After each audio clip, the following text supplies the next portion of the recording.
Yeah, I heard everyone too. Okay.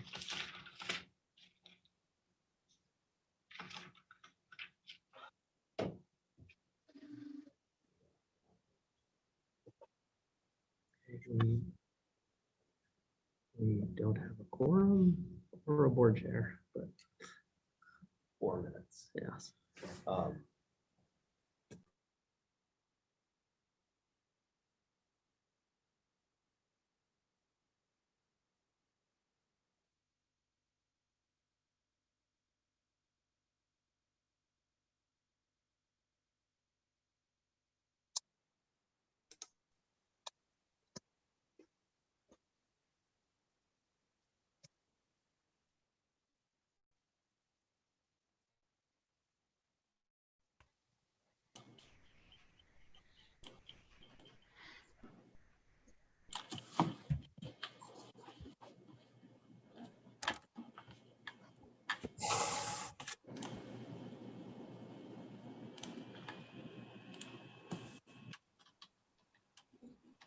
Well, Dave, I see you. Do you see me and hear me? Yes, sir. Okay, that's a good start.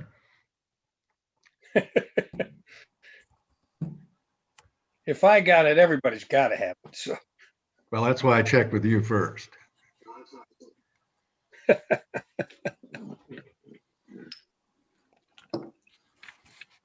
Good morning. Morning, Jim. Good morning, everyone. Looks like we have everyone. 1, 2, 3, 4, 5, 6, 7, 8. We're missing. There's more.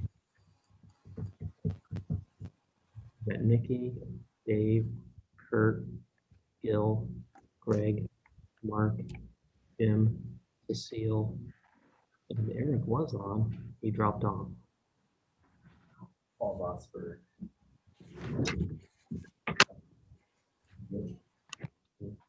From CNS. HLL. Yes. And Eric is back on. Alright. Gil, I think we have everybody, and John Gisler just joined in as well. So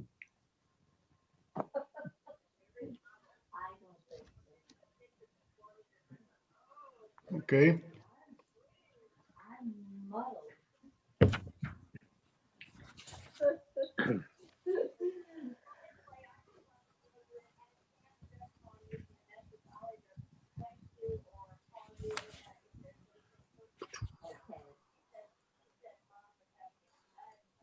Good morning. morning, Eric.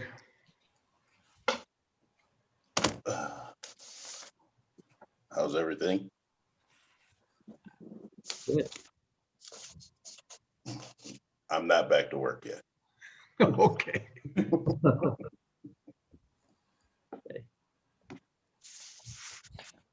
All right, well, we've reached the appointed time, so we'll call the meeting to order and begin with a roll call. Kurt Ardema, Here. May I interject? Per a new state law for remote meetings, when we're doing roll call, you have to state where you're calling in from.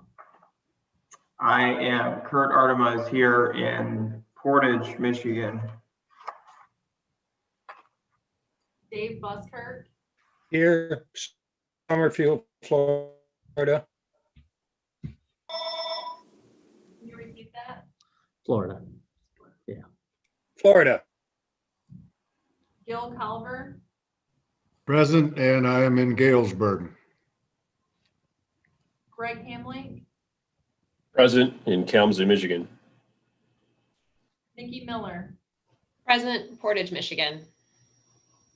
Cecile Much, Present in Galesburg. Eric Rankin, Here, Chandler, Arizona. Mark Weiss, Present here at Western Michigan University, Kalamazoo, Michigan. James Woodruff, Present in Richland, Michigan. 49083. thank you. Very good. All present accounted for. And one of my observations about the Corona thing and hoping that it's over with is I've discovered that there are some people that even it's when they're over with, I'd be perfectly happy if they stay away from me. But I want it to be known that this is a group I really look forward to being able to get together face to face with again. And I hope that by the March meeting, maybe we'll be that fortunate. And with that, we'll move on to the next item, which is approval of the board minutes from the November 12th, 2020 meeting, which were distributed to everyone. And does anyone have any additions, corrections, or comments? All right, hearing none, they stand approved as published. And at this point, we have a public comment period, and that's a time when any member of the public can address the board on a non-agenda item. Anyone wishing to address the board on a non-agenda item should come to the podium, or in this case, speak up, give their name and address, and please limit remarks to 4 minutes. If anyone would like to speak about an item that was on the consent agenda, they could ask that it be removed. Are there any public comments?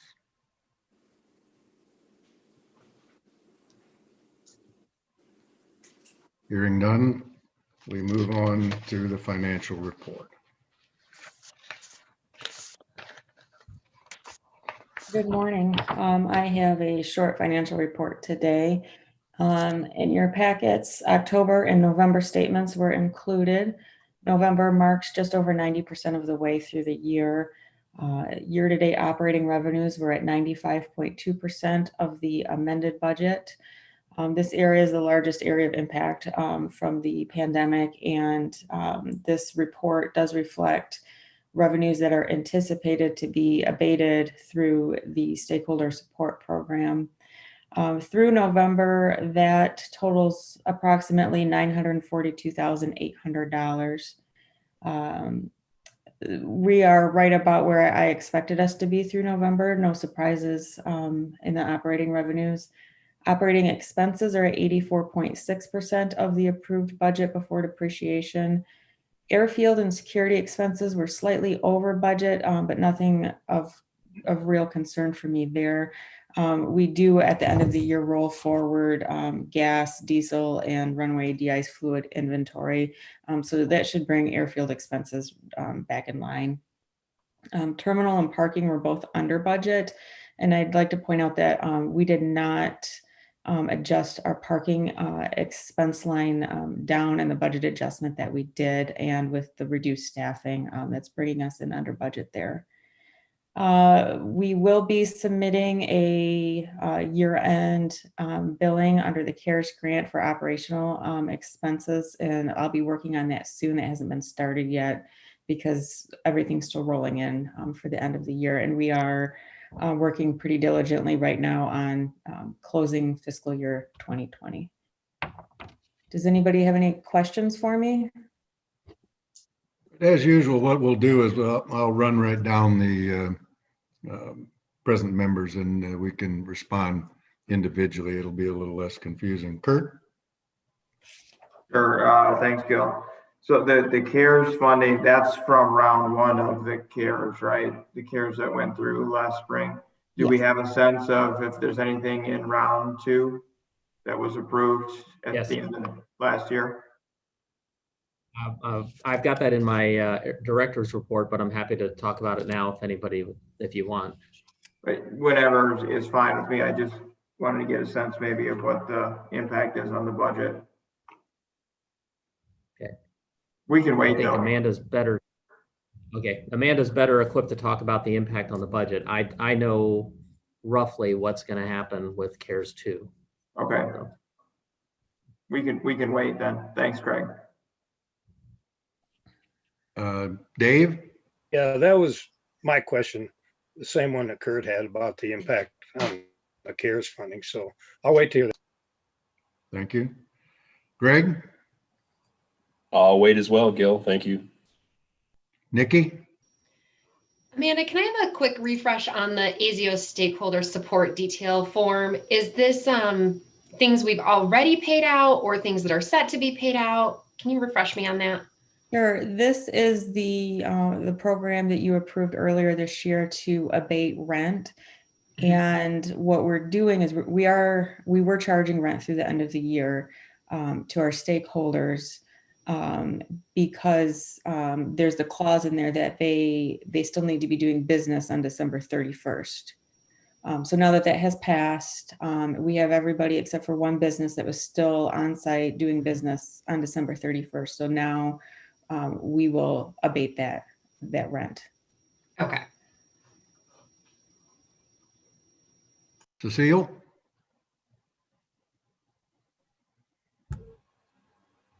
I'm fine, thank you. Eric? No questions. Mark? No questions. Jim? No questions. All right. And with that, we say thank you, and we'll move on to non-consent agenda items. First one being the MDOT Kilgore Road easement and consent. Yes, good morning, everyone. I have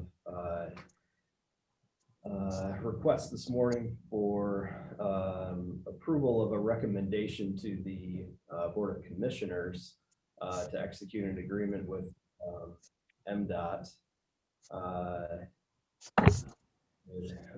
with an easement to develop the Kilgore Road adjustment just north of the airport. So if I could, I'm just going to share my screen really quickly. I have a graphic that I think is useful, explaining the situation here. So a while back, and I could go on for far too long about the backstory here. It's kind of a long one, but essentially we had gotten together with an MDOT project manager who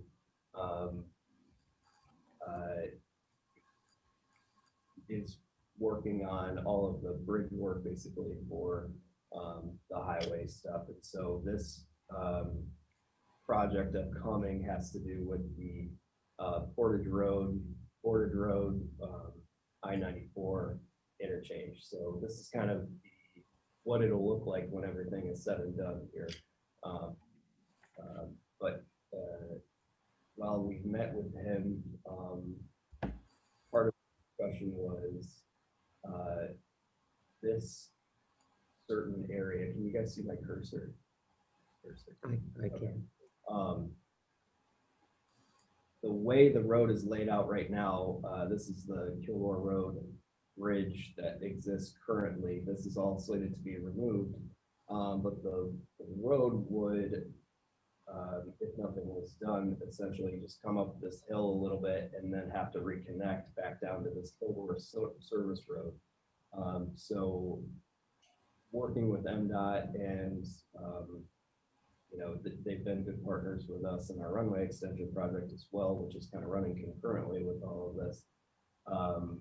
We offered basically to say, well, why don't we give you this easement to straighten this road out so we don't have a kink in it, because it's just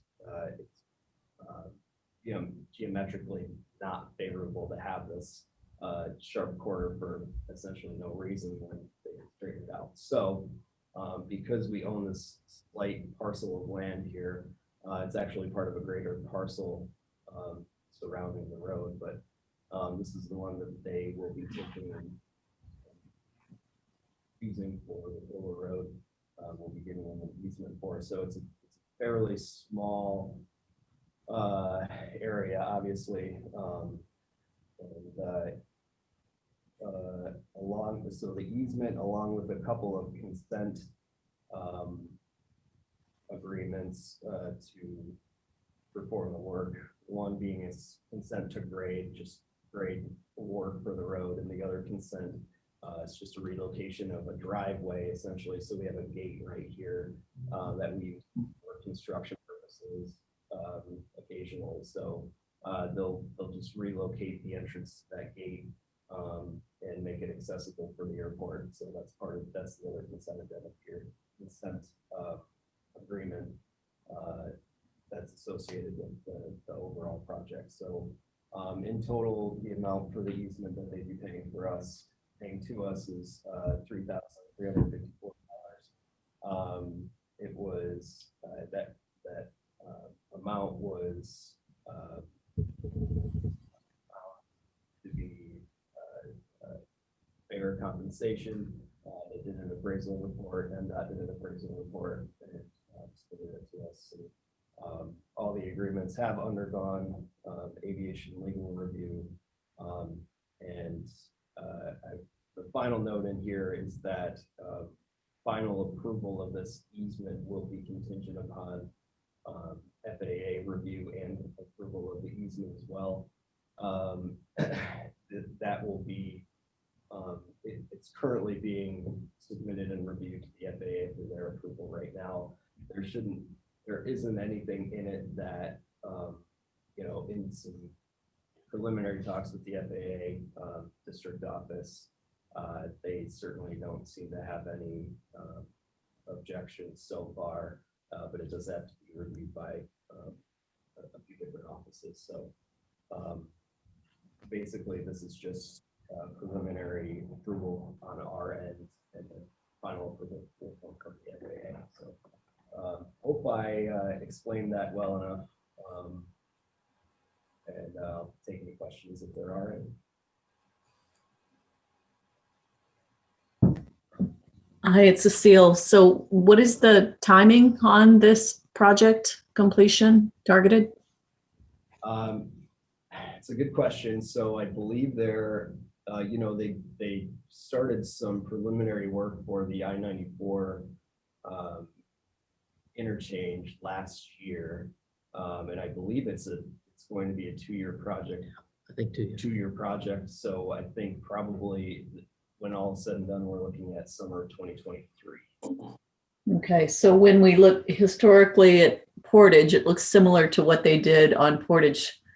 Was that comparable timing? Do you guys remember?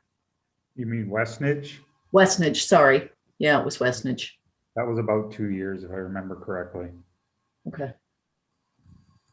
Yeah, I think we've been watching it a little bit because it impacts some land that we have in the area too, the company that I work for. And so my understanding, they're going to do, can't remember if it's eastbound or westbound, one side this year and then the other side next year in 2022.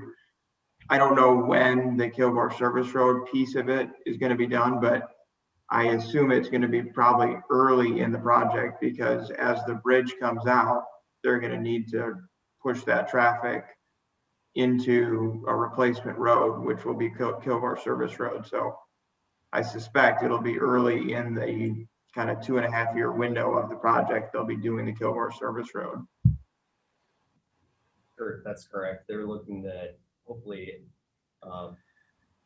get that piece of it, the Kilgore Road Service Road piece of it, completed first.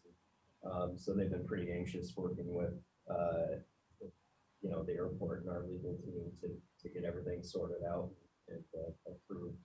And even though we've been telling them all along that the FAA still has to review and approve this thing, which could take several months. So they are aware of all of that, and it's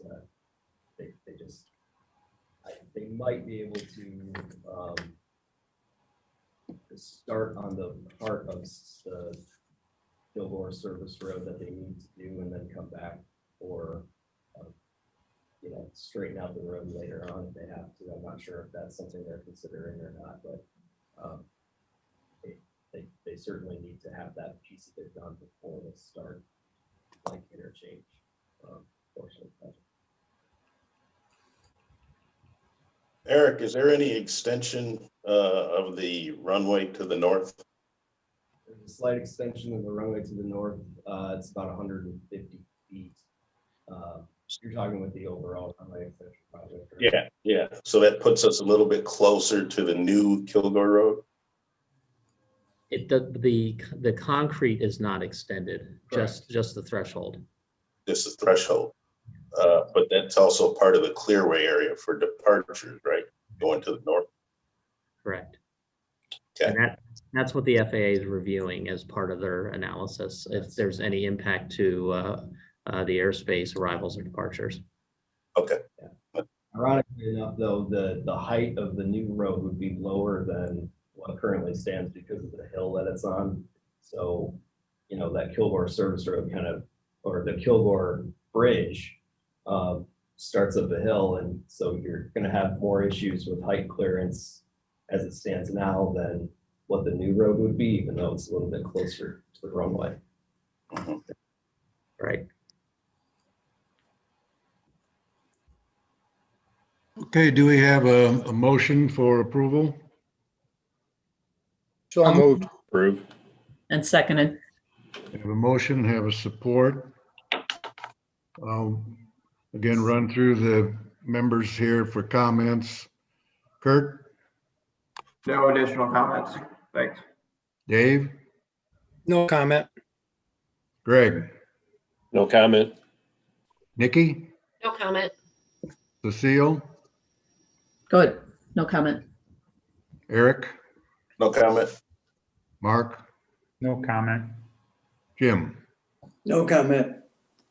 All right, we'll call for a roll call vote.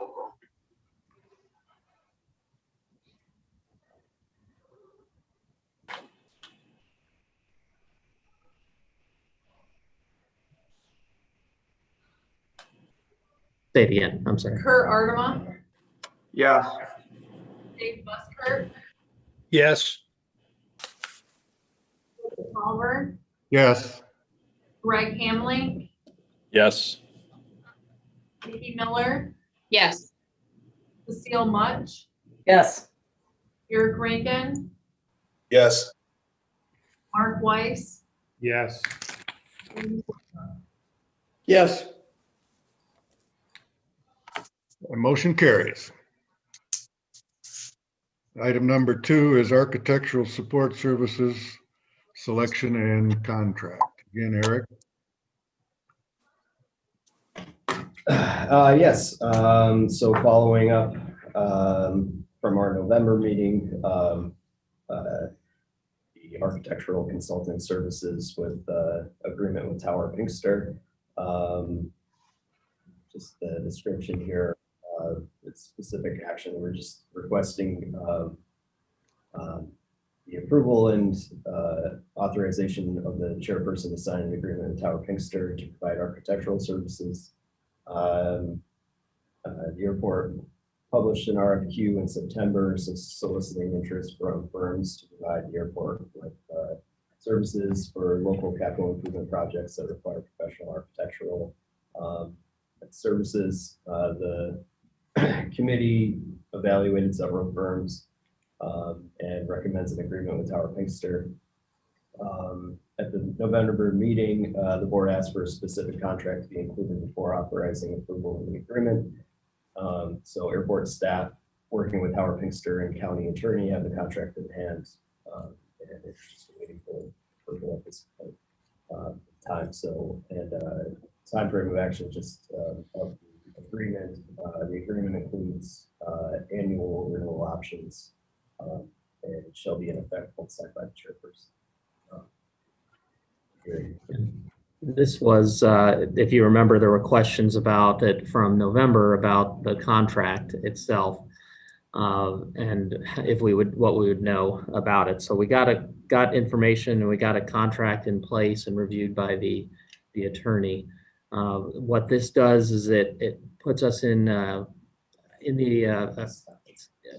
ability to work with Tower Pinkster on the projects. But if there are any projects that come out of this, and there is one that we hope to in the future, then that project would come to the board. So this isn't a blanket approval for all projects that's going to be done. This is just approval of the selection of the firm. Any projects that would be done by the firm would come to the board for approval.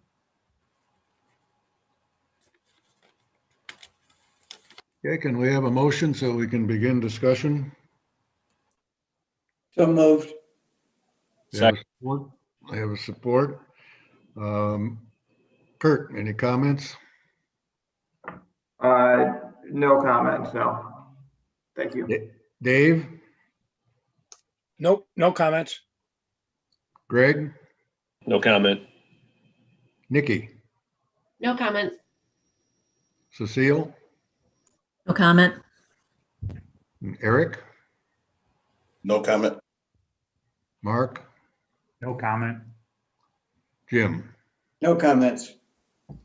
And I will comment that it does address my primary issue was that we're not approving to spend any money until the board knows what it's for and what it's going to be. And that got resolved in this activity. So with that, we'll call for a roll call vote.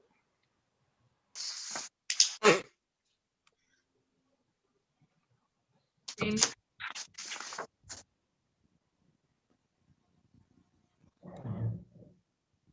James Woodruff, Yes. Mark Weiss, Yes. Eric Rankin, Yes. Cecile Much, Yes. Nikki Miller, Yes. Hamlink, Yes. Gil Calvert, Yes? Dave Buskirk, Yes. Per Ardema. Yes. Motion carries.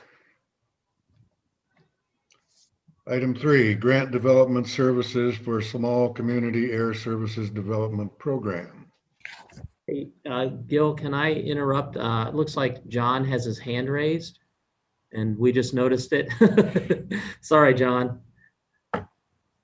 That's okay. It's not as timely as it was going to be originally, but I want to just throw in a piece of interesting information, and that's all it is, about that new interchange and the bridge and whatever.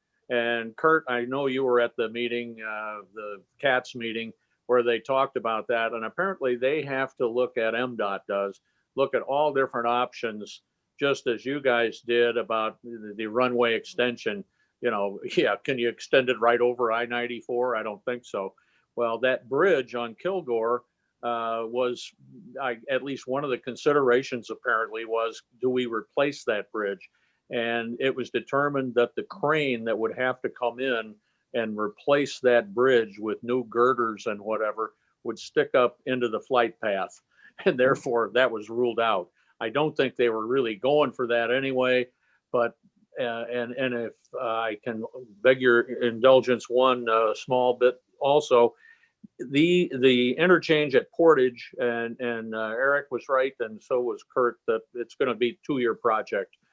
So 2 years from now, and maybe a little change on top of that, it should be open and ready to go. Excuse me. And it's going to look very much like the interchange at Stadium. That's where the interstate goes underneath and the crossroad goes over the top. And that's, Portage will go over I-94 when this thing is finished, and it'll have 2 turn lanes in each way. And what's the name they call that, Curtis? There's a name for that interchange that all the traffic folks know, but I don't. It's just, Yeah. it's like the one at Stadium and 131. Thank you.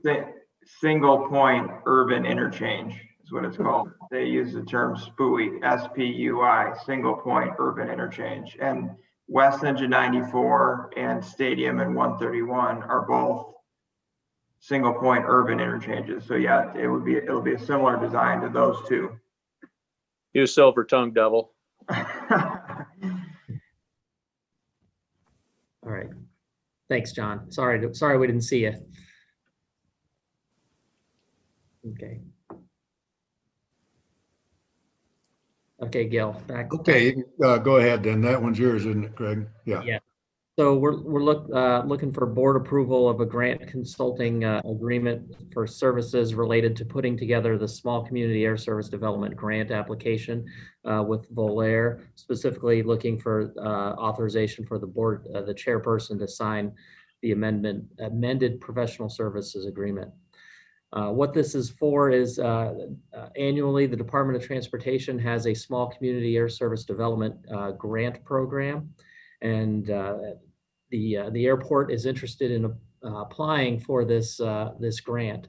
There's a lot of work that goes behind it, behind the scenes of the application, a lot of data analysis and trying to identify where and what we want to apply for. We've identified that what we're interested in, another hub opportunity to the south or east that certainly would grow the services that are available here.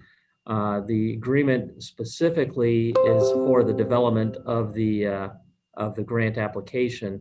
That application is due on the 26th of this month, so work is pressing, if you will, to get the work done on this.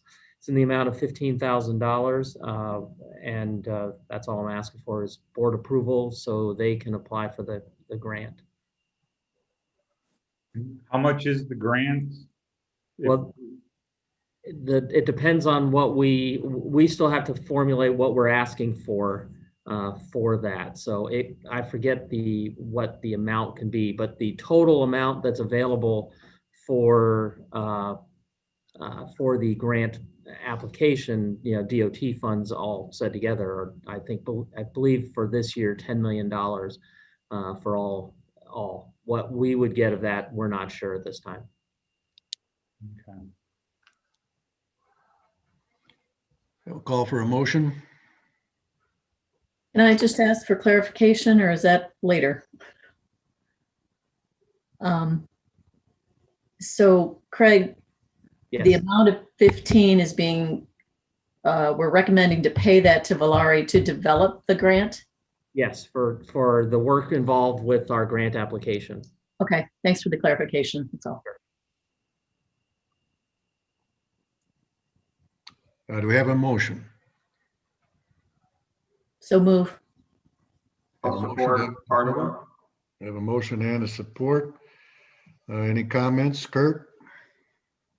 Yeah, I'll just make a brief comment. I think we talked about this before, but with the slight growth we're seeing in leisure nationwide and the slow expansion of business travel coming back, I think having access to, say, a Charlotte or Atlanta to get some of our community members down to some of the leisure destinations in the South would be great for our airport. A lot of our competition has that, and it would be important for us to go after that. So this gives us an opportunity to do that, and I think it's a great idea.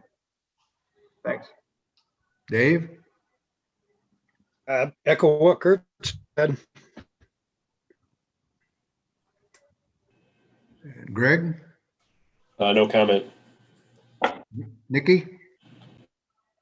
No comment. Cecile? All set, thank you. Eric? Craig, just curious, are any of these able to be funded through the CARES fund or no? I don't know the answer to that. I don't know the answer to that. Well, it's something we could get, we could find out. I believe it could be paid through CARES funding. It certainly is an eligible airport expense. But I can't say with clarity that the Yeah, I was just curious as I went through all of our items on there, what might be eligible for CARES funding and right. what's not. So that's all. Sure. Mark? All set. Jim? Nothing. And John, I won't ignore you this time.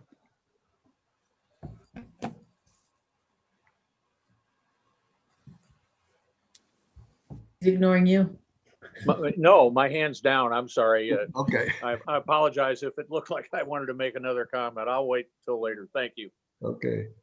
I have a call for a roll call vote. Kurt Ardema, yes, Dave Buskirk, Yes. Gilbert Palmer, Yes, Greg Hamling, Yes. Nikki Miller, Yes. Cecile Much, Yes. Eric Rankin, Yes. Mark Weiss, Yes. James Woodruff. yes, motion carries. Item 4, approval of purchase for subscription to Airline Data, Inc. Sure. Specifically, what we're asking for is to approve the request for funds for an annual subscription to Airline Data Inc., which is a source of all kinds of industry information. It's very difficult for airports to get information on our own outside of what's available through DOT and what the airlines report to us. There's companies out there that do this and have this information. We're seeking to subscribe to Airline Data Inc., which provides that information about airlines and airports, the detailed data to be used by us. That'll allow us to use it to see how we're doing with our existing routes and potential routes. A lot more of our own analysis and quick answers. Right now, we depend on the consultant for a lot of that information, but it's easy to get this information. And importantly, it'll also allow us to get information for other airports because we'll have access to that. So I can see and I'll be able to answer questions a lot more effectively once I learn how to use the system. But it'll be something that's very helpful for us. I think the cost is it's a good bargain compared to some of the other ones as well. And it's got great information, great usability. Eric, does that address our leakage issues? It will provide us information on leakage. I may still have to use the consultant to compile some of the numbers, but I can certainly, that information would be in there.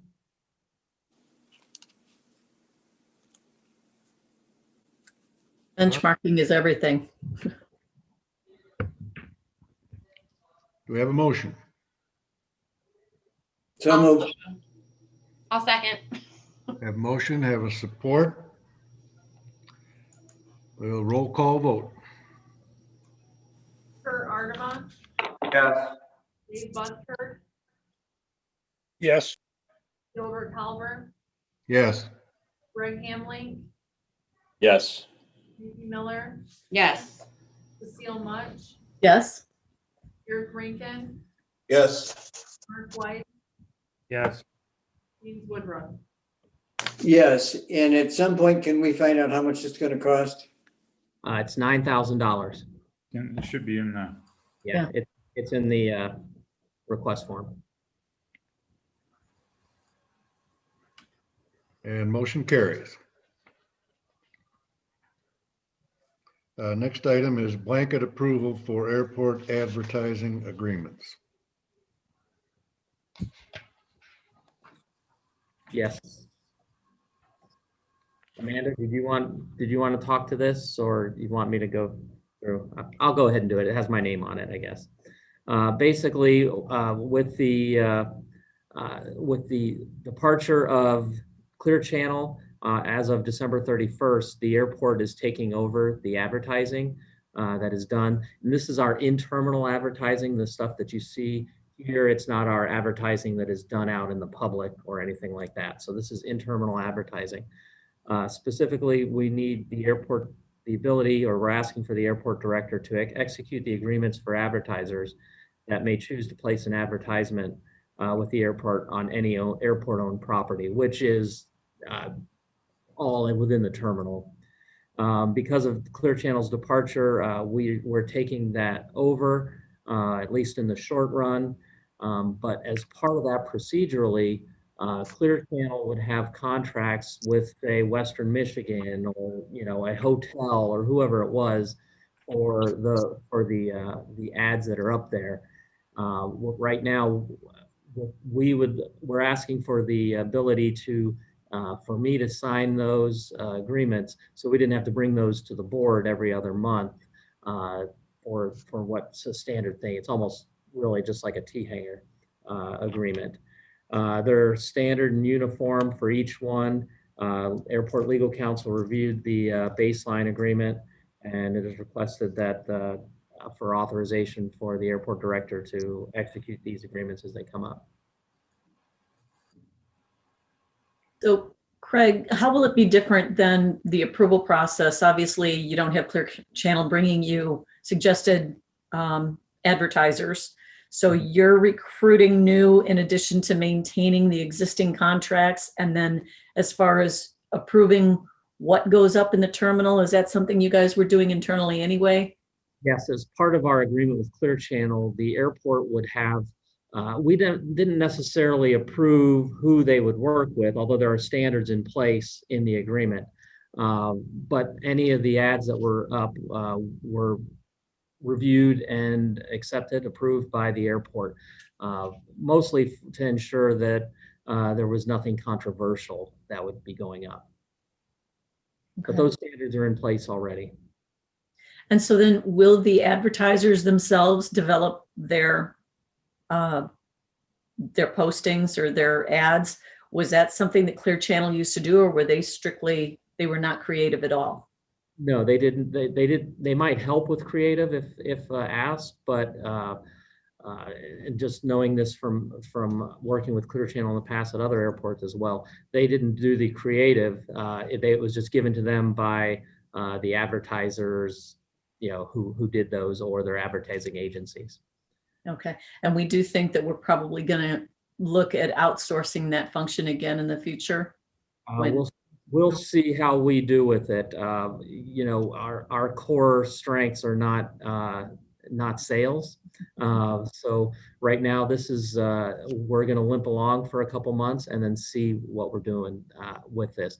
The Clear Channel left 18 airports. This is a result of COVID, and they ended up having to let a quarter of their staff go. So with that, they let a number of their smaller contracts go, of which we were one. I've been in contact with a couple of those airports as well, just to see how they're handling it. And they're kind of doing what we're doing, although I will say one already went out and for an RFP to see how it's being done. Again, this really hit us pretty hard, but they got a hold of us at the end of November or middle November, right before Thanksgiving, and said they were looking to leave the market. So it just kind of hit us real quick. How are we going to do this? So in the meantime, we need to have the ability to sign agreements with these folks so we can start collecting their money. Okay. When we talk about collecting the money, I would assume this is like a per square foot or some other form. Is it in rates and charges? It's not in the rates and charges because it was through Clear Channel that was doing this. It is the rate is established by, I'll say, location and the size of the display unit. It's already they have an established rate. I've never been, and I don't know how it's been done here in the past, but in the past as well, in my past, it has never been part of an airport's rates and charges through Clear Channel. They would establish the rates, what they thought the going market rate was for those panels, and then sell them as they could. That would be one of my questions is, you know, with the airport handling this in-house, is there going to be set rates? So, or are rates going to fluctuate? Are people like bidding on this space, or, you know, how that portion of it is going to be handled is. Sure. Well, I mean, as of right now, there's no rates and charges or no rates in place outside of what Clear Channel was already established as the rate. I don't believe there's any intention on my part to change those rates. I don't have enough knowledge in the marketplace to sit there and make a determination of what is in there. I've never heard of a bidding war at a small airport for any. When Well, I'm not thinking the bidding war is going to go up, but deal wheeling and dealing type of thing. Yeah, again, a lot of this is new to me. I've never been in the business of doing it myself. We've always used Clear Channel at other airports, and then I got into a business arrangement with a local entity for one of the airports as well. So I'm asking, I guess, some patience as we muddle through this for a couple months of assessing. Not necessarily how it can work, because I'm not necessarily inclined to go down this road of us doing it, but just so we have the ability to sign these agreements, the agreements that are already in place. Because what happened on December 31st is each of these entities that are advertising in here, their agreement effectively ended with Clear Channel. So there is no agreement in place for us right now. So we want to secure them if we can, and then we'll go from there.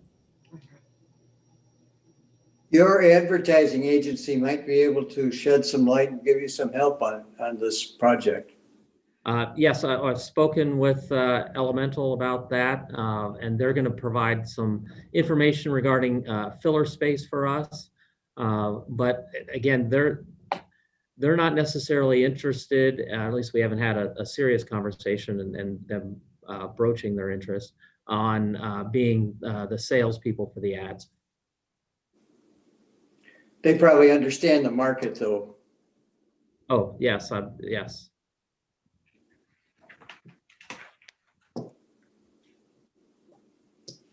Okay, do we have a motion? So moved. Support? I'll second. We have a motion, we have a second. We'll call for the roll call vote.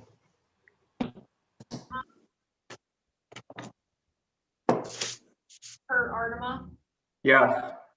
Dave Buskert, Yes. Bill Buckner, Yes. Greg Hamling, Yes. Nikki Miller, Yes. Cecile Much, Yes. Eric Rankin, Yes. Mark Weiss, Yes. James Woodruff. Yes. Motion carries. Item 6, assignment of airport access agreement at 5829 Portage Road. Sure. Specifically looking to have the chairperson authorized to sign an assignment agreement outlined in the subject as mentioned by Gil. In September 2009, the board authorized an agreement between the Aeronautics Board and 5829 Portage LLC for access to airport property for aeronautical purposes. That agreement ends in September 2039. That agreement creates revenue from fuel flowage fees, concessionaires fees, should that type of operation exist as established by the board's rates and charges resolution. The current owners of 5829 Portage LLC are selling the property to Angel Wings Aviation. As part of the agreement that we have with them, the lease, they're outlined in the original agreement. The assignment of the access and concessionaire agreement needs to be approved by the board. That would be effective on the closing of the transfer of assets from 5829 Portage to Angel Wings Aviation. So that's the wording. In a nutshell, what this is doing is providing the through the fence access agreement that's it's essentially allowing that to be transferred to the new ownership. It doesn't change the original agreement at all, but what the original agreement says that any transfer had to be approved by the board to move through. So that's what this is doing. 5828 Portage Road, that was the people that were going to develop their hangar there. Am I correct? I don't know much about it, except for I know we don't own the property, and we don't own the property. That's what this agreement allows. This access agreement allows them to bring the aircraft through the fence and access the airport. But I don't know what the original agreement and the intent was. Mark, I think it's the former Pfizer hangar that was purchased by Hinman Company. Okay. Okay. There's three of those scenarios that I'm aware of on the airport. So You're correct, Kurt. Yeah, it's the old Pfizer Upjohn facility, 7.5 acres.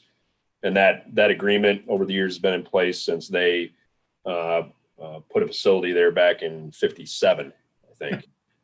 Western, I think, has the same through the fence, albeit all these entities are technically inside the airport fence. It's considered a through the fence agreement. And I think the other entity that also has a property scenario like that would be the Riley Aviation Facility, which is right across the ramp from the current Hinman or 5829 LLC. Okay. I would think one of the issues that I'm quite sure is probably addressed, but that would be the security side of the agreement, and that now you have somebody that has the ability to access the airport through the fence, so to speak, and they have to be responsible for making sure that all of the security measures are met. And I trust that that should be lined out pretty well in the agreement. Yes, But the that's original. certainly something that ought to be noted and looked at. You're getting another aviation related company doing it. You'd assume that they probably understand that, but it's something we'd have to be careful about. Yes, the original agreement has provisions in it where they have to comply with any of the federal aviation regulations and laws, and TSA. I don't know how it was worded for specifically for security, but they have to comply with those for access. Okay, do we have a motion? Gil, can I add one thing too? Okay. So just so the board knows, so I'm going to abstain from voting on this. I do not work for him and company, but our company that I work for does partner with them. So just to avoid any conflict of interest, I'm going to abstain from voting on this item. Okay, thank you. Thanks. I'll make a motion, Gil, to approve. A motion for approval. Do we have a second? Second. All right, roll call vote, please. Dave Buskert. Dave Buskert. He's working on. Yes. Gilbert Palmer. Yes. Greg Hamley. Yes. Nikki Miller. Yes. Bill Much. Yes. Eric Rankin. Yes. Mark Weiss. Yes. James Wood. Yes.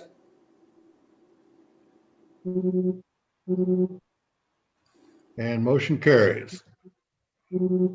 And on to item 7, approval of airport terminal lease with Optimed. Sure. Well, this is finally something that brings us money instead of costing. This is a lease agreement with Optimed for office space in the airport terminal, specifically looking to have the board chair authorization to sign a lease agreement with Optimed for office space in the terminal. Optimed is a local Kalamazoo company, and they're seeking to lease 100 square feet of office space in the airport terminal in the space formerly occupied by Jaqua Realtors in the baggage claim area. Optimed plans on conducting COVID-19 testing for passengers arriving and departing the airport. And this lease is a month-to-month lease at the rate of $24.38 square foot, which is our published rate in our rates and charges. Therefore, monthly rate would be about $343. This is, again, a month-to-month agreement. We figured a month-to-month would work best just because we don't know how long this will be a necessary service. Is there any background you can share as to whether this is a standard or is this them being proactive? What are This is them being, yeah, I mean, other airports have entered agreements with similar, Grand Rapids right up the road has it, an agreement with a company, I don't know who it is, but they're doing COVID-19 testing. A number of other airports are doing it as well.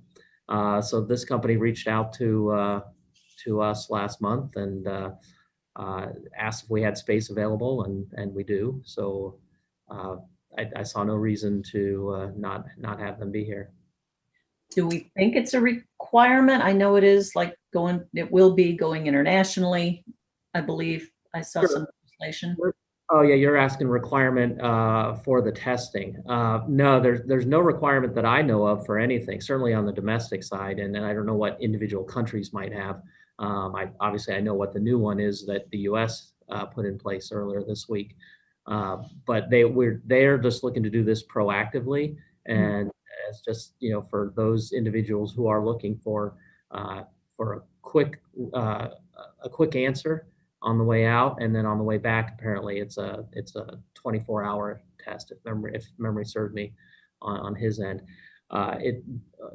They are looking to be able to administer the vaccine. At this point, they're not doing it, but at some point they'd like to, and if so, then that would be offered here as well.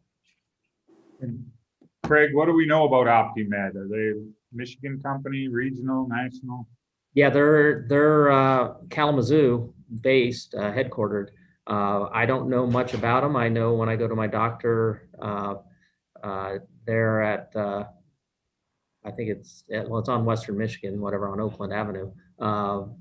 They operate the testing lab right there. So Okay. I know these people, and I in fact gave Jim Clark, was the lead guy, Greg's phone number. He's a really astute businessman. He's Ferris State pharma graduate. He's had several pharmacies. He's in the wholesale side of the pharmaceutical business right now. He called me and asked me if I thought it was something that they could get involved with the airport. And I said, I certainly think so. And I referred him to Greg, and so this is the result. But he's a upstanding, good member of the community, and I think is a very bright guy. Well, if there's a Jim Woodruff connection, there's no reason for me to question anymore.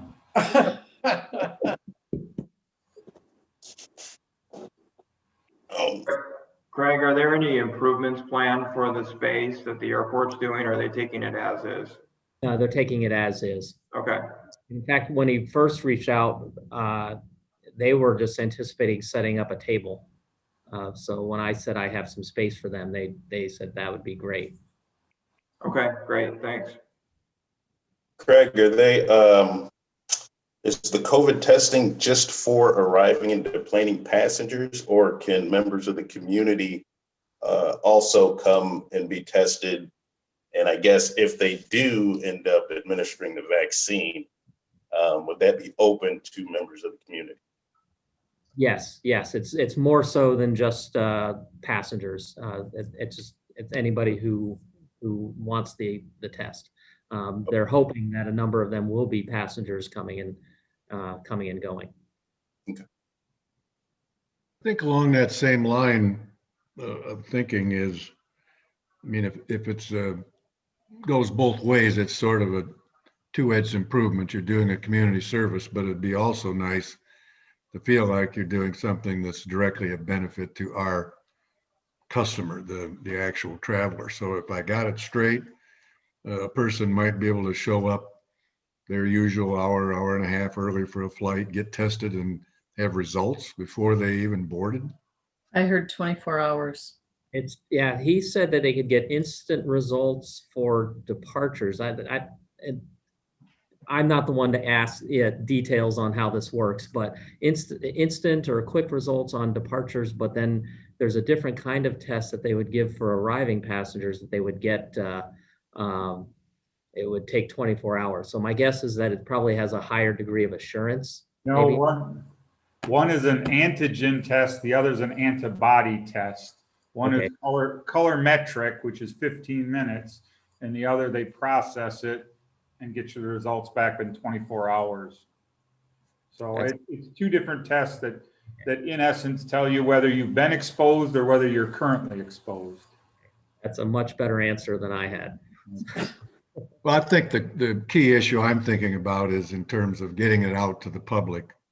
If this is approved, we'd want to make sure we had our facts straight to say, here's what it is, here's what it'll do for you, here's why we would encourage use of it, whether for our travelers or just for somebody coming in off the street. Right, so they're going to pay to park. We're essentially inviting kind of a concession, public concession type function, so that we will have traffic that may not be necessarily airport travelers coming in.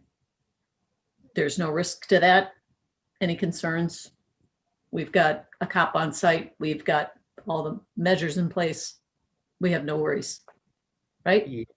I don't have any worries about it. We do that with rental cars now too, right? I mean, there's the True. rental car community that's looking to rent a car can come in, whether they have a reason to be at the terminal or not. Yeah, That's right. Thanks. And could generate parking revenues now that we've eliminated the Jim Woodruff fees.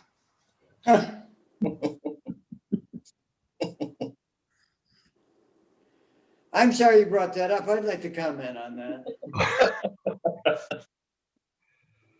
All right, I'll entertain a motion. I'll motion. Do we have a support? I'll second. Ardema. We have a motion, we have a support. A roll call vote, please. Kurt Ardema, Yes. Dave Buskirk, Yes. Gilbert Calver, Yes.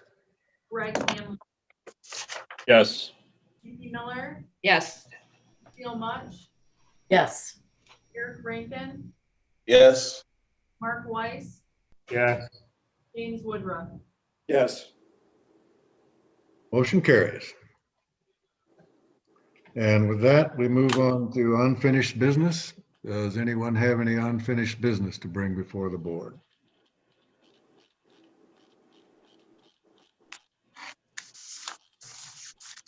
Hearing none, we'll move on to new business. And we have one item there.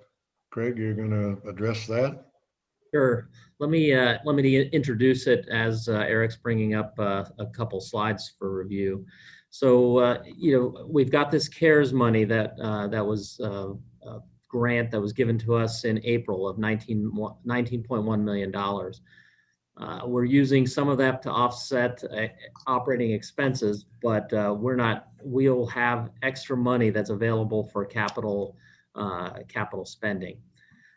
We reached out to our airports district office with some interest in applying for the grant, and they said, well, we don't want you to just come to us and say, okay, you want this, and then 6 months later come and say, well, you want this project to be done, and then a year from now come and we want this project. They want to issue one grant for all possible development, if you will. And I'm using the word development in FAA terms, not in the classic development term that we're all used to. So what the FAA had asked me to do is put together, or at least get board acceptance. There's no approval needed on this, but board acceptance or review of hey, these are the capital projects that we think would be good eligible for CARES money. So I'm going to go through a list of projects that staff has come up with. These are projects that were already in the capital improvement program, but they're projects that we think are good candidates to be eligible for CARES money. What I'm not asking for you is approval to do these projects or any contracts or anything like that. Those opportunities would come later down the road. What this is just a review, if you will, of, hey, these projects would be very good for CARES money for a number of reasons. Amanda and Eric have done a great job putting together a capital improvement program that balances not only our AIP dollars but our PFC monies and our local dollars as well. And then this CARES money is really just added gravy to our ability to fund some of these projects. So again, I just wanted to give that background because I don't want anyone to think that I'm looking for approval to do these projects right now. Those opportunities will come. So as I was telling Eric and Amanda, for those of you who remember the Sears Wish Book, we would sit there and circle the things that we wanted to get for Christmas. Well, this is a little bit similar to that. We're circling these in our capital program and telling the FAA that these are the ones that we would like to have funded by CARES.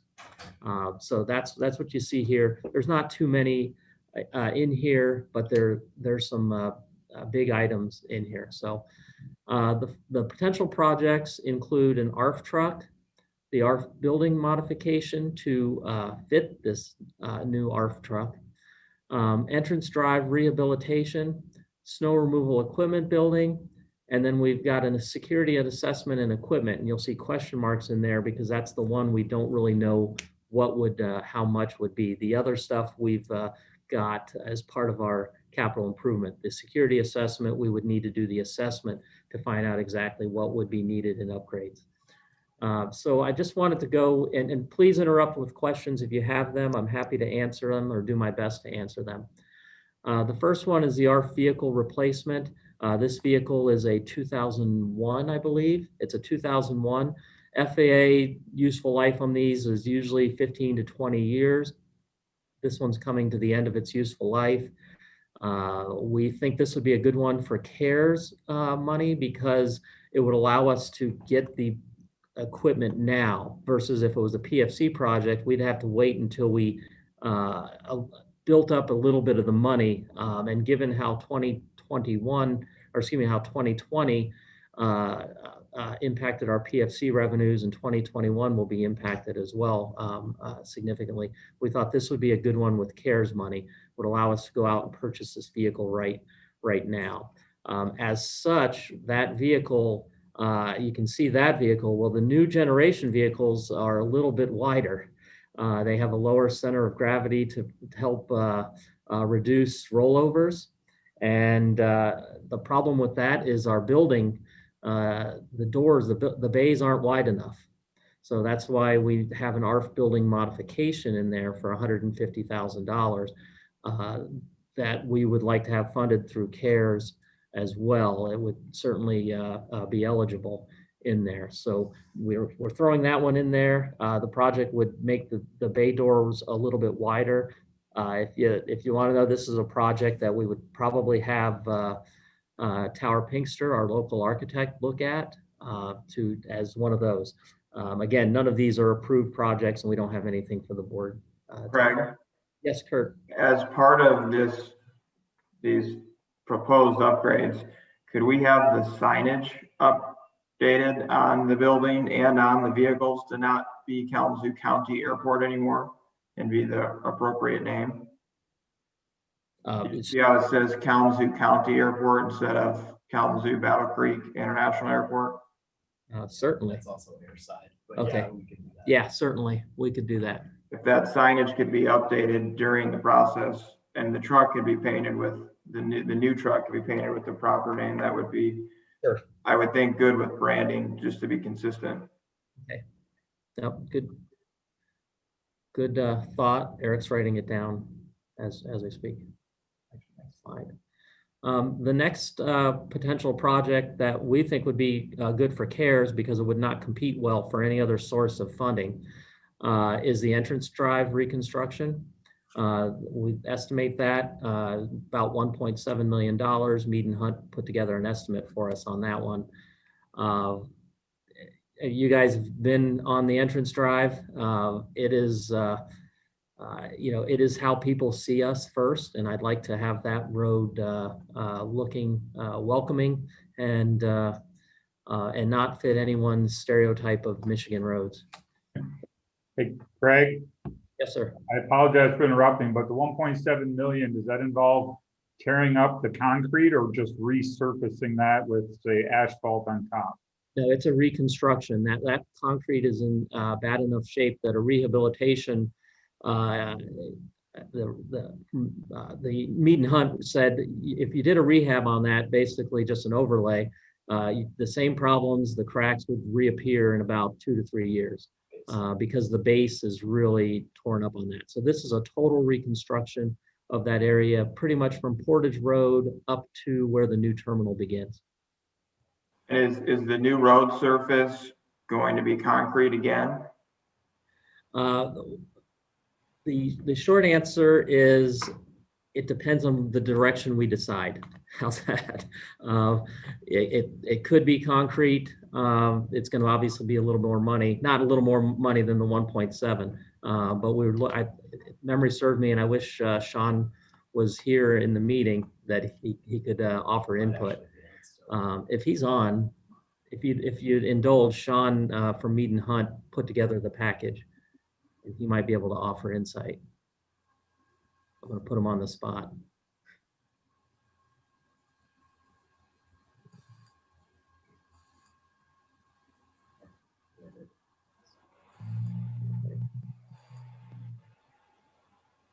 Sorry, can you hear me, Craig? Oh yeah. Okay, there's Sean. Okay, there we go. So we put together a couple of different ideas and packages for airport administration to look at. Similar to what Craig already talked about, if we do a simple overlay of the concrete, those joints will appear again in another, couple of years. So we thought it prudent to do a reconstruction where we'd remove the concrete, the base course, and the sub base, and go down to frost depth and build back up from there. The current estimate of that $1.7 million includes asphalt surfacing. So it's like 6 to 8 inches of asphalt. I don't recall the exact number off the top of my head. Concrete pavement is an option, especially since we don't have FAA review and eligibility to worry about. However, that would cost additional funds because concrete is generally more expensive than asphalt pavements. Thank you. I think it would be wise to look at our entrance to the parking lots as well when we do that project. Yes, it includes all of that. Sean, do you know what the length of the roadway is and roughly what that cost is per foot? And it looks like go ahead. I do not know off the top of my head. While we're talking here, I can obviously look that up. Just would be helpful to know in comparison to other road projects where this stands price wise. Sure. And this one's a little more complicated depending on how you look at it. It's a more urban environment with curb on either side, and we do include some replacement of elevated lighting to make sure that there's good lighting into the airport as well. So it is more than just redoing the pavement, some landscaping, some changes like that included in it. Is it curb and gutter too? New curb and gutter? Correct. Okay. Yep. Thank you. That is about 1,250 feet. Okay, and there's 4 lanes and a boulevard at Portage Road, and then it narrows down to one-way direction as it gets closer to the terminal, correct? Correct. And I believe it's either 3 or 4 lanes right there. 4 lanes as well. Yes. Yeah. So all said and done, if you're looking at lane feet, probably 4,500 to 5,000 feet of lane. Yeah, it's $340 per lane foot. Per lane foot. Okay. Because if I assume there's four lanes in there. Right. Well, and I assume we'll get details on this, Craig, once the project actually comes in front of the board, right? Oh yes, this is an estimate that was provided by Mead. Okay, great. I don't think you get too far into it. Thank you. Say I'm not an expert on the subject, but I would think when it comes down to deciding between concrete and asphalt, a lot of that probably should be driven by what kind of traffic you expect. In that concrete probably holds up better if you're talking about heavy trucks and so on and so forth, but primarily cars going in and out, there may be some reason to think that asphalt, even though it's less expensive, might serve the purpose, maybe even better, smoother, no joints, so on and so forth. But Right. things And that will be looked at, I trust, as we move forward. Exactly. And yeah, we'll look at all those, and there'll be a lot more opportunity for comment once we have more details. Again, this was an estimate. Sure. The next one is a snow removal equipment building / maintenance building, however you wanted to call it for discussion purposes. But this is where our maintenance building is, and the building it really needs. I won't say serious work, but certainly a serious look to bring it up to functionability. Right now, it's undersized. It's underdeveloped. I think the maintenance team here deserves more with this. Right now in the summer, there's not enough room in it. We have to store our stuff out on the ramp, which is not favorable for equipment. So this is something that I would like to include in here. Again, I'm not saying we're doing it, and the estimate is 12 million. That's based on a report that was done, I believe that report was done in 2013, and we took some liberty on inflation with it. So no architectural work has been done or anything like that. And that's the complete replacement of the building at a different location? So the estimate was based on putting it on the other side of the runway over by the tower. Okay. So that's where that money goes. I'll tell you and anybody else who cares is I wouldn't necessarily commit to that. The first thing I would do is what kind of, do we have a good structure in place? And maybe we have, maybe we just do modifications to that building and then make any other necessary improvements that are on it. Again, this could go all over the map based on what we want to do. The location itself is not a problem, and there is room for to expand for the necessarily to store the equipment we need. But I know the report in the past looked at new green space over by the air traffic control facility, south of the air traffic control facility. And that report, if memory serves me, was a joint ARF SRE building.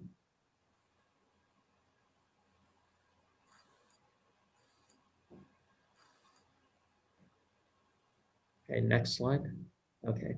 The next slide is the one that I don't have any estimates on money for, but it's a security assessment and upgrades.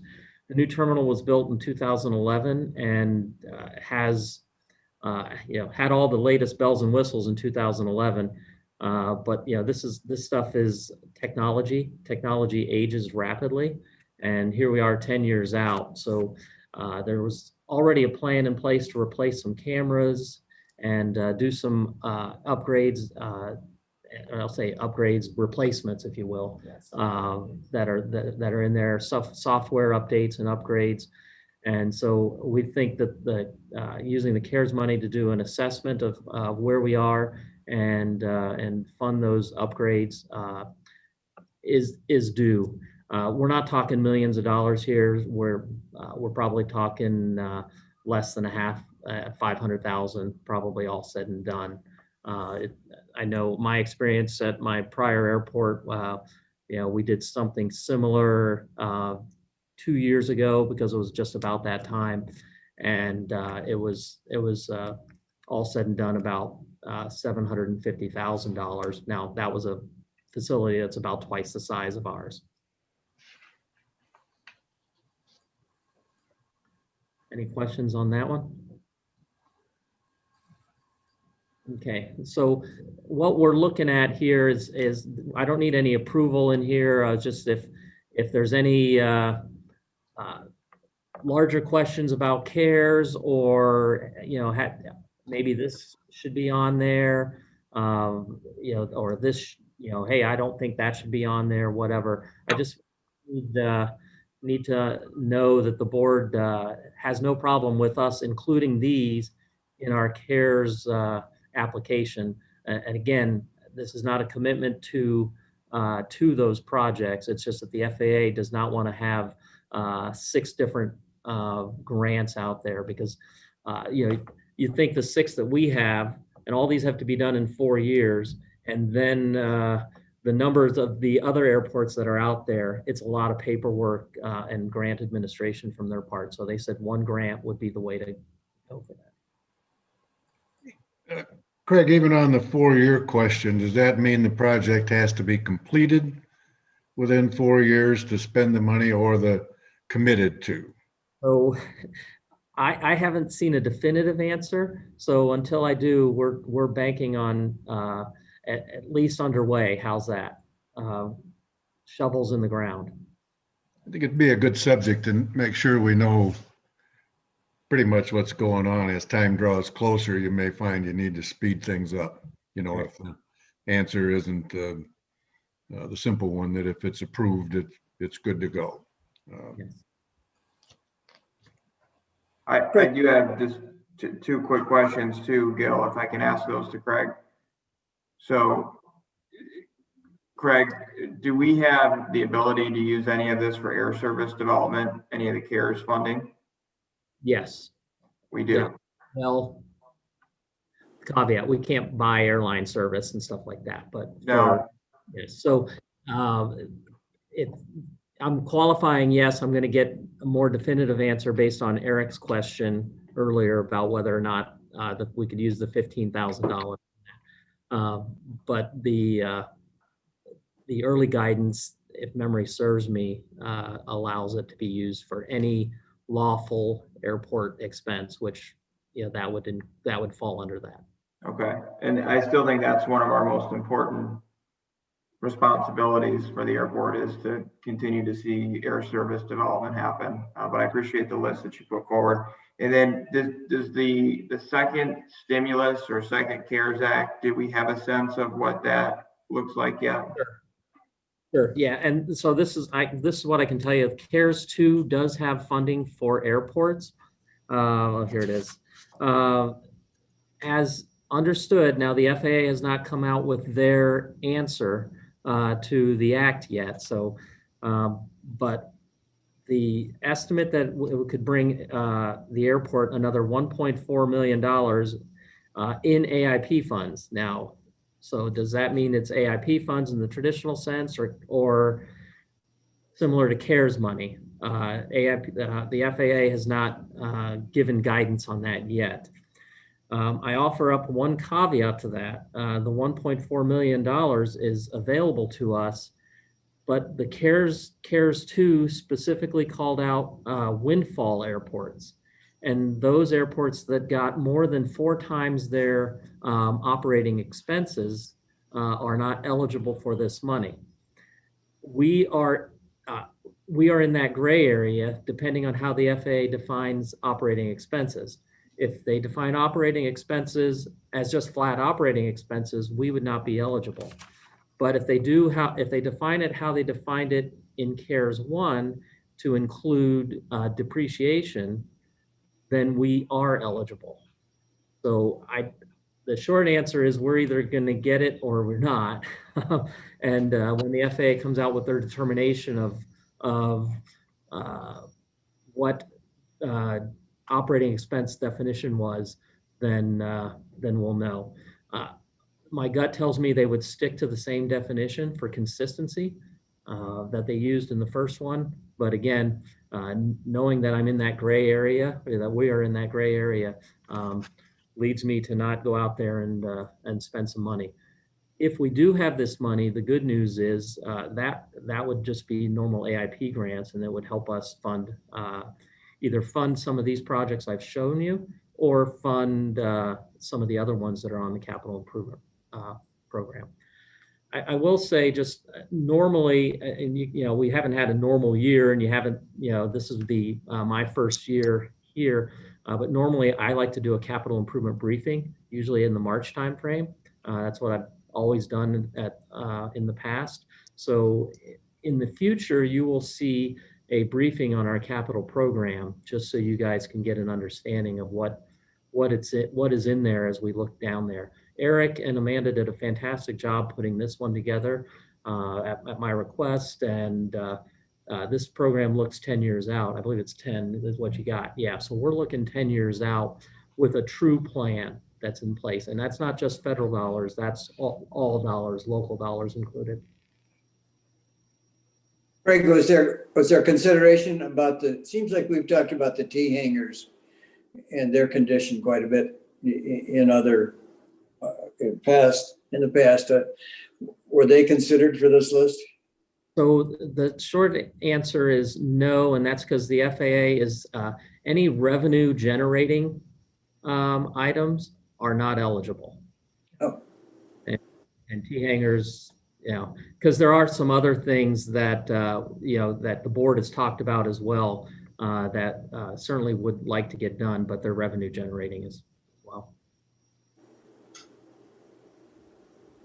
I will say with the, you know, projects that you were presenting to us today, the road one, you specifically said there's not really any other funding we can use for that. Is that something that you guys looked at with bringing these projects to us, that we can't necessarily get the funding elsewhere? Because that's kind of like my thought, is if we can't, you know, get grants or offsets elsewhere, those are what, you know, would be great for the CARES money as long as it fits.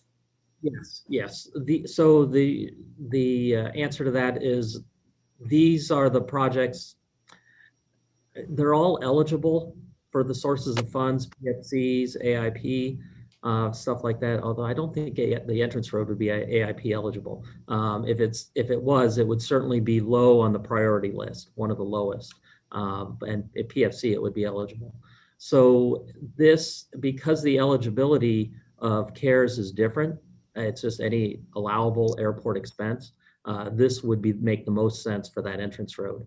Otherwise, and this is something that I know Dave and staff had looked at in the past, and I'm sure Sean gave information and Mead and Hunt gave information in the past, and would like to have done it in the past, but it just was not eligible for any of the other funding mechanisms. So it doesn't compete, and we're not eligible to go out and ask MDOT for road money and stuff like that. This is our stuff. So Craig, I'd also like to chime in on Jim's comment. I mean, the T hangers has been an area we've talked about before. We approved an increase in the lease rate that hadn't changed in 10 years. We approved that, let's say, a year ago or so. And that was the one comment of ongoing maintenance. And honestly, the physical appearance of many of the T hangers is not good when you look at the airport as a whole. So I would encourage, you know, the airport to look at that, realizing that we can't use the CARES funds. But at some point that's got to be addressed, and just any upgrades, electrical, lighting, you know, door motors, physical exterior appearance, just to provide some longevity there. So I just wanted to note that. The other piece that maybe I'm wondering about CARES is really kind of that infrastructure piece that we've talked about. And that's the property that we've got that's adjoining the airport, that's in our master plan, and what can we do with that? And we've talked about, you know, the funding source for that. We're looking at $1 million plus just to get it inside the fence potentially. And could CARES money be used for that? Again, if you build it, will they come? And could that be used for, again, growth at the airport? Another item we talked about was cargo. It's an area that I think could be utilized. So again, that could be an area to address that need. Right. And that's where, you know, some of those other things and the, you know, consideration about development revenue enhancement projects, because those are all good and worthy. So having this list, it does not preclude us from doing the other stuff. I will say having this list and funding some of those things does make it easier, or because we're going to be able to fund some of the, I'll call the critical infrastructure, then it will allow us to look at our local dollars for some of those other projects.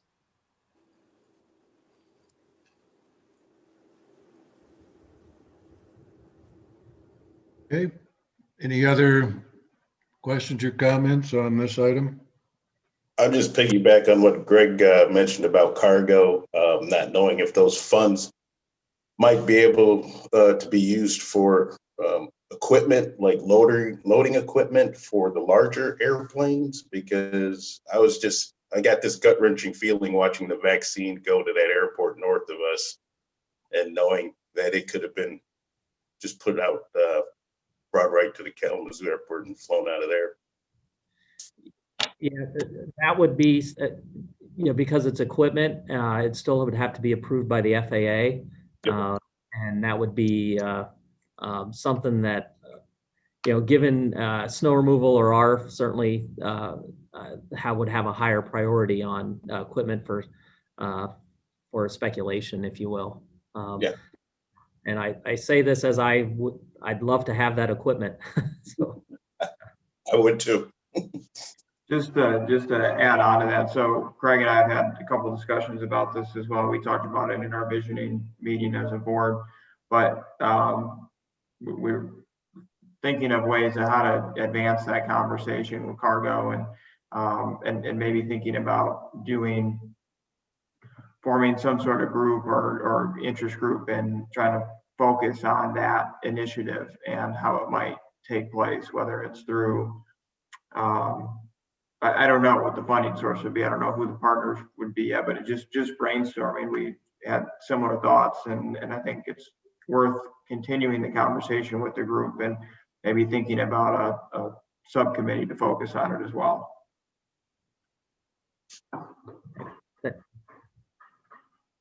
Anything else? Well, I have one other item to bring up under the new business, and that is that it's surprisingly been a year since Craig started working with us, in a particularly memorable year, although not a particularly pleasant one. So it is now time to do an annual review, and you all will be receiving a package just like in the previous years to start that process. And so just to give you a heads up, to expect to see that in the near future, with hopes of having a result by the next board meeting. So just a heads up on that. And with that, we'll move on to the airport director's report. Sure, thank you, Gil.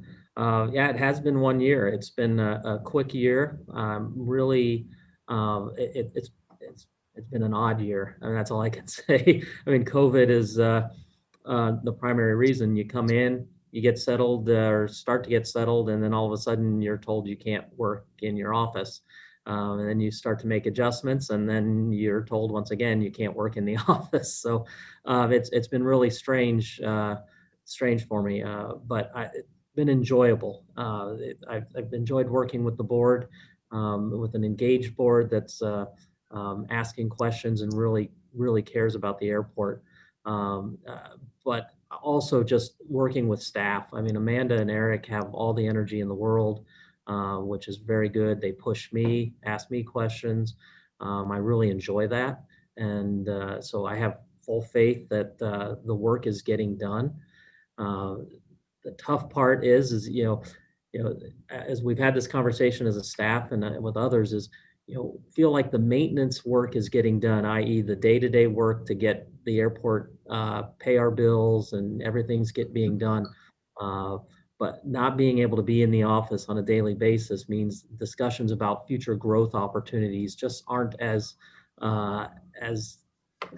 conducive, cohesive as they could be, because Zoom meetings are great, but they're not the panacea for everything. So it's been a great year. I hope this COVID stuff clears up real quickly so we can move on. We've had a good challenge from the board with the strategic plan, and it really is motivating. We're going to share that with the rest of the team next Wednesday, so they can get an understanding of the work that's been done on that. In a nutshell, air service, the good news is American returned on the 6th with their first departure.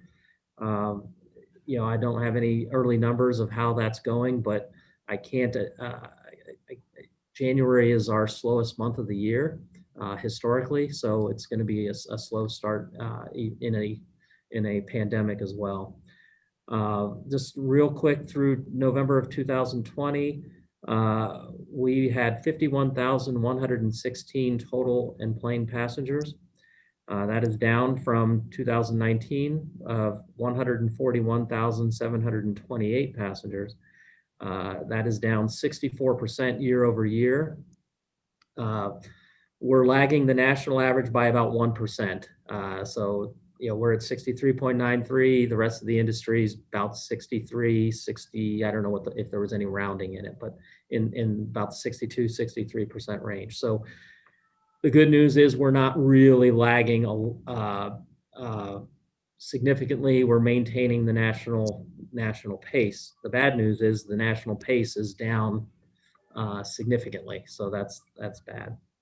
I want to thank you for the SCASD grant. We're going to apply for that. We're working on the package now. Now our consultant will be able to do some real hardcore work on it, and then I'll be able to have some good conversations later today with them. It relates to air service / marketing. Our firm Elemental was out in December. They were filming commercials, taking pictures, a whole bunch of stuff around the airport. They did a great job. It was interesting to watch the process in place. You're going to hear radio spots during the Western Michigan games, starting here in the next week or two, as long as the radio spots are done. I thought very well done, and I don't know what the schedule is for games. So there's a whole bunch of stuff that goes into that as part of that sponsorship with Western Michigan that we've done historically. But without any games or people in person, the focus will be on the radio spots. Commercials, you'll start seeing commercials somewhere around the February 1st was what they told me, but it depends on when they slide those into what I'd call their advertising programming, and how that exactly works. So he said, don't be surprised if you don't see something on the 1st and it's on 2nd or the 3rd or something like that. But that first week, we're shifting, or at least we're being more proactive on, I'll say, streaming advertising. So for those of you who have Hulu, Netflix, and some of the others out there, you're going to see advertising on those platforms. And obviously, we're still involved with Channel 3. Given the fact that I don't have cable and I only do Netflix and Hulu, I'm looking forward to seeing those ads on there. So when you do see them, I appreciate your feedback. If I get them in a format that allows me to share them without crashing every hard drive in Kalamazoo, because they're always large files, I'll be happy to share them with you. But you're going to start seeing a number of different placements with them. And then final on airport operations, as you can see, winter's been kind to us so far. I don't know if that'll last, but all I can tell you is that airport staff, our maintenance and operations team, are doing a fantastic job out there. Even with the lack of snow, we're down, about 30 inches year over year. But I give them all the credit in the world because I haven't heard any complaints, and I'm assuming you haven't heard any complaints, because I would hear complaints. And when I don't hear complaints, that means everything's going well out there. We are dodging the COVID bullets. Staff is doing a great job trying to be safe and healthy. And kudos to Eric and his team, and Jessica and Amanda as well on that end for doing what we can. We try to be out of the office as much as possible. Certainly myself and Amanda and Eric and Bill as well, because we have the capability to work from home. And then finally, I just wanted to share some good news. Roger retired as our Sarge for our airport officer in October. Jim Harrison took his place out there in that slot. And he just recently received his ACE security certification from the American Association of Airport Executives. So he went out and it was all online this year, but normally it would be in person. But it was a week-long class on airport security, and he passed the exam on that. So he is ACE certified, which is a really good thing for us. It allows him to understand airport security and how it works with law enforcement. I think it'll provide a better understanding and relationship as he has to work with Eric on those things. And that is all I have. I'm open to any questions. Craig, does the elemental marketing package, does that include any advertising on, if somebody's searching, say on Priceline or something, are there ads then that would pop up? I mean, that seems to be where, I don't know, it's got to be 95% of tickets are booked online, you would think. So is there a way to really target that audience? Are they focused on that? So yeah, we've had discussions on that. It is not the first, it's not the first line, but it's part of our plan for later in the year. We want to see how this this initial spot works. For how, I forget I'll call it clicks. I don't know exactly the term, touches, however what term they were using. But yeah, it's not included in this first round, but it's going that way.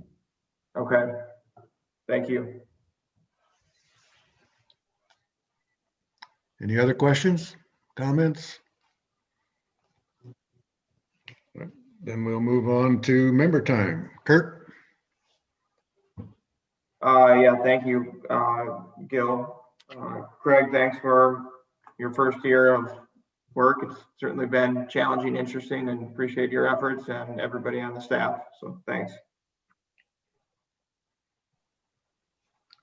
Dave? Yeah, just briefly, to piggyback on what Kurt said about cargo, and somebody else mentioned it too at our airport. I think we have to keep focused on that big entity that just built a monster warehouse at the south end of our airport, FedEx ground.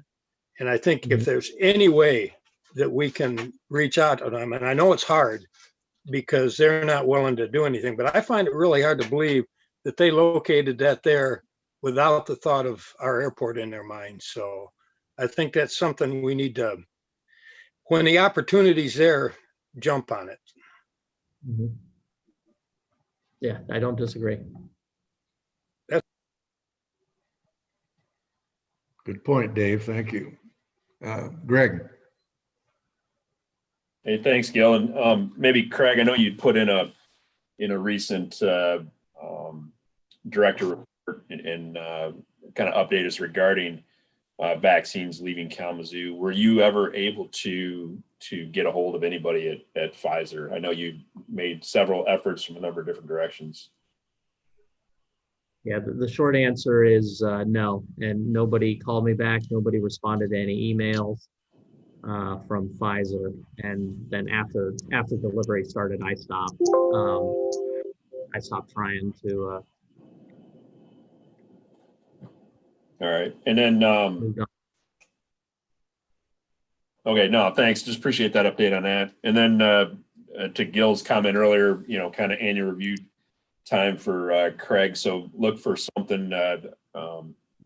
Gil asked me to, or tasked me with that process. So we had John had done that for us in years past. And so as far as Aeronautics board goes, look for something from me by the end of the month, just as far as individual.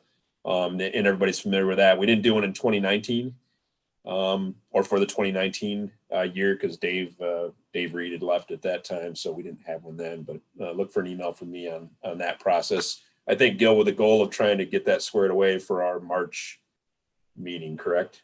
Correct. Okay, thank you. And then maybe just one other item on the COVID testing. And having that at the Kalamazoo Airport, I can see where that's a benefit. Craig, to your comment, I know our guys here have used the one in Grand Rapids as an option, so it would be nice to have that here. And CDC just put out information first of this week requiring negative COVID tests, primarily for incoming into the US starting January 26th, but I think you're going to see that as well for outgoing. So for international travelers, you know, the potential may help to have that here on site. You're thinking of traveling anyways, why not do it at the airport? So I think that's a good plus. Again, the question of the type of testing and what requirements needed. So I think for anybody looking to travel, it may not hurt to go to the CDC website to take a look at that, as that's going into effect end of this month. And that's all I've got, Gil. Thank you. Nikki.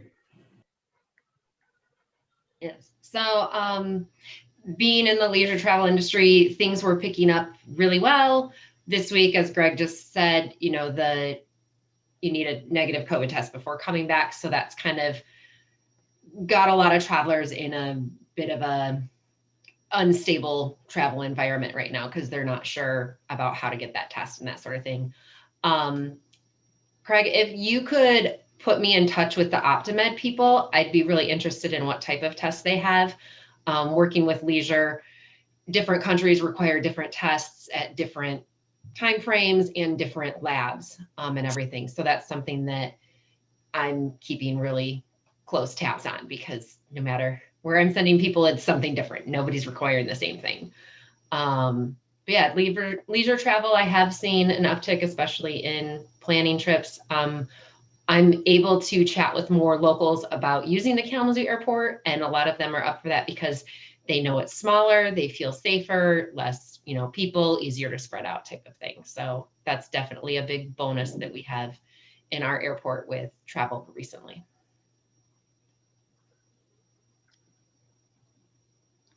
Cecile?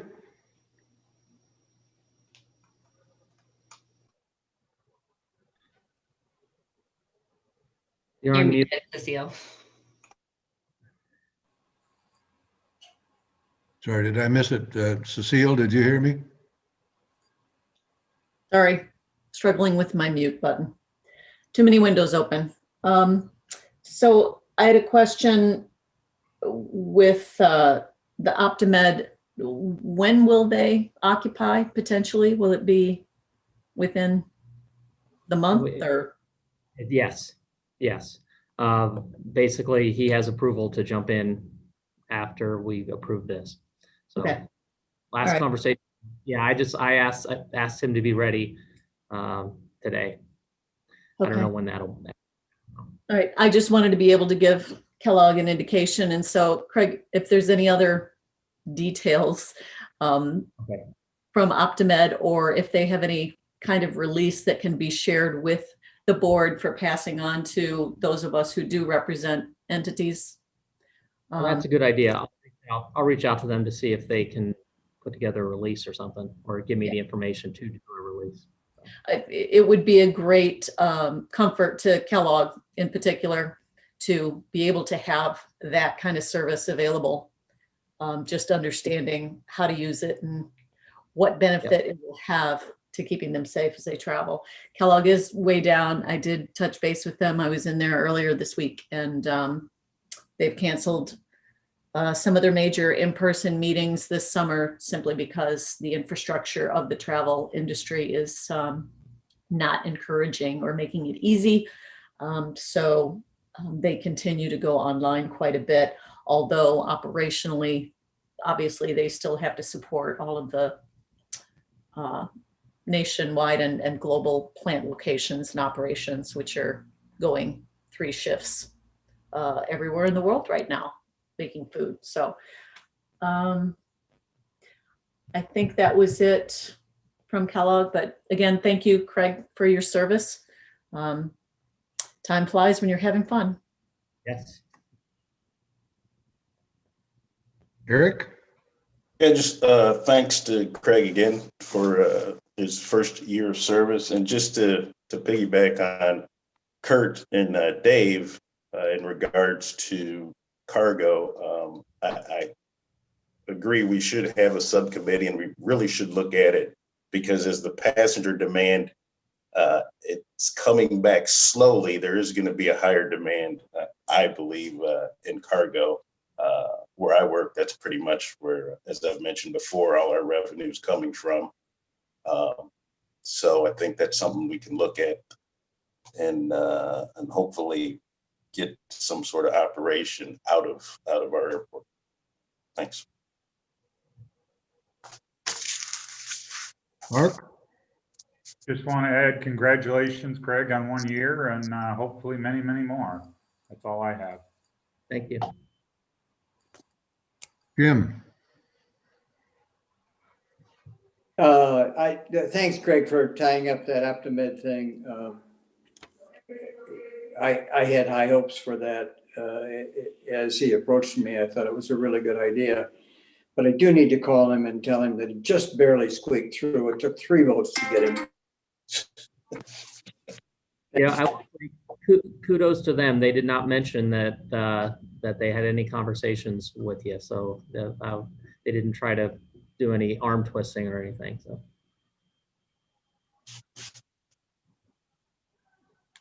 And John? Thank you, Gil. You guys are running long for your normal meetings, and I hate to prolong it, but I've got 3 or 4 things that might make some sense. I'll try to be brief. The county commission met virtually early January and elected officers. There are now 4 Republicans and 7 Democrats, and we were hopeful that maybe there would be a return to the Buskirk and Maturin era, where whoever had the upper hand always let somebody from the other side, the minority, fill in the vice chair spot. And that didn't happen. So we're all Dems from stem to stern. We did have a retreat, and it was really strange for a lot of reasons. One, to be in a face-to-face meeting, but it was a very good, productive meeting.